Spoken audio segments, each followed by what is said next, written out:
नमो बुधाय। हम लोग आज बोध गया से जब हम लोग स्टार्ट किए थे और 8वां दिन है और 8वें दिन हम लोग उत्तर प्रदेश में आ चुके हैं। और उत्तर प्रदेश में जो पहला जहां हमारा ठहराव है उसके बारे में हमारे सर हैं जो 8वें, इन्हीं के मार्गदर्शन में हम लोग इस यात्रा को कर रहे हैं। सर नमो बुधाय। और आज 8वां दिन हम लोग उत्तर प्रदेश में आ गए हैं और आप यहाँ से अब जो सारनाथ का जर्नी है उसके बारे में कैसे स्टार्ट हुआ, आप उसके बारे में पूरा डिफाइन करिए। और जब भगवान बुद्ध या उसी मार्ग का हम लोग अनुसरण कर रहे हैं जिसे संबोधि पथ या एशिएंट पाथ भी कहते हैं।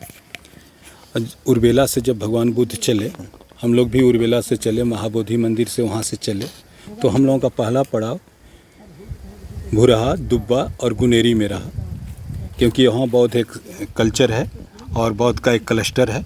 और उन 10 किलोमीटर में हर गांव में कुछ न कुछ पुरातात्विक अवशेष मिलते हैं। उसके आगे हम लोग बढ़े तो पचार पहाड़ी है और पचार पहाड़ी के आसपास रावक है, देवकली है, चेव है और तमाम पहाड़ियां हैं और उस पर भी कुछ न कुछ पुरातत्विक अवशेष मिला है। पचार पहाड़ी पर आप गए भी थे, देखे भी थे। हाँ, बौद्ध का मौर्यकालीन स्तूप कुषाण काल के बाद गुप्त काल का है, गुप्त काल के बाद पाल काल का, जिनमें क्रमिक परिवर्तन हुआ है।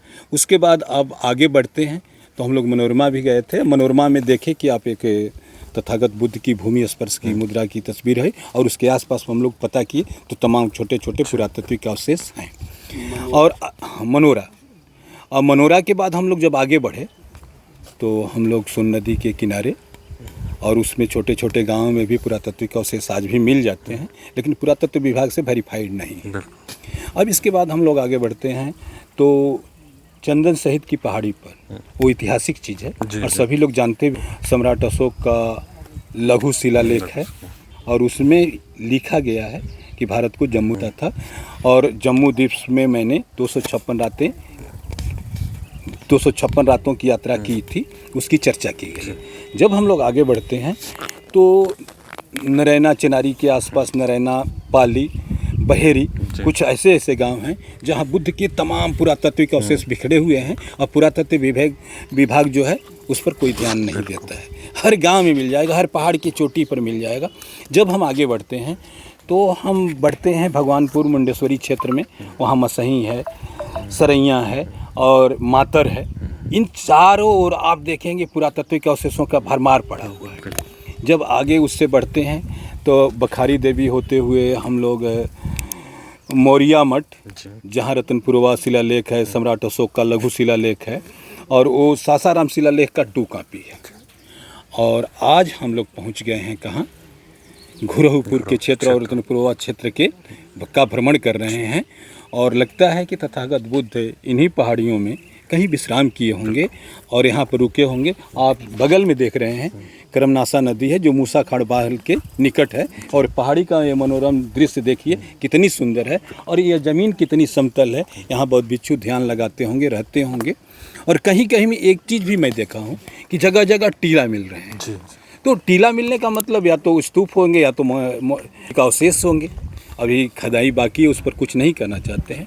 और अगला पड़ाव हम लोग जो 9वां विश्राम किए हैं उस चीज़ को, जिसको हम लोग त्रिपिटक में सारथीपुर कहते हैं। सारथीपुर के बाद उन्होंने गंगा पार किया है, उसकी खोज में लगे हुए हैं।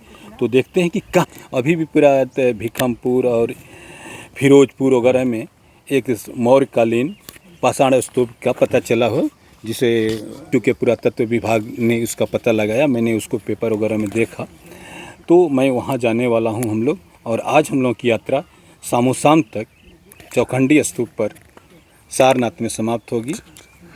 धन्यवाद। सर ने पूरा यात्रा का जानकारी दिया और इस जगह को भी आप दिखा दीजिए सर। इस जगह को थोड़ा बता दीजिए, यहाँ पे जो मिला हुआ है उसका थोड़ा सा, क्योंकि आप फिर जहाँ हम लोग अभी रुके हुए हैं और फिर हम लोग वीडियो ख़त्म करेंगे। आप चलिए हम, हाँ, इसका थोड़ा सा आप। और ये आप देख रहे हैं कि एक घोड़ा है, उस पर एक व्यक्ति बैठे हुए हैं, बगल में एक व्यक्ति खड़ा हुए हैं। और ये जो है महानिष्क्रमण, तथागत बुद्ध ने जब घर त्यागा तो छंदक छंदक घोड़े पर थे, उसके साथ ठीक सारथी थे। हाँ, सारथी थे। वही दृश्य का लोगों ने अपने दिल में समेटे हुए यहाँ चित्रांकन किया। और ये प्रतिमा हमको लग रहा है पालकालीन लग रहा है, और पालकालीन हो ही सकता है। पहाड़ी का नाम, पहाड़ी का नाम जो है भिखमपुर पहाड़ी है, भिखम बैना भिखमपुर करके, और आज बिगड़ा हुआ रूप है, भिखू रहते थे इसलिए भिखमपुर हुआ होगा। बिल्कुल बिल्कुल। ठीक है, नमो बुद्धाय सर, धन्यवाद ये जानकारी देने के लिए।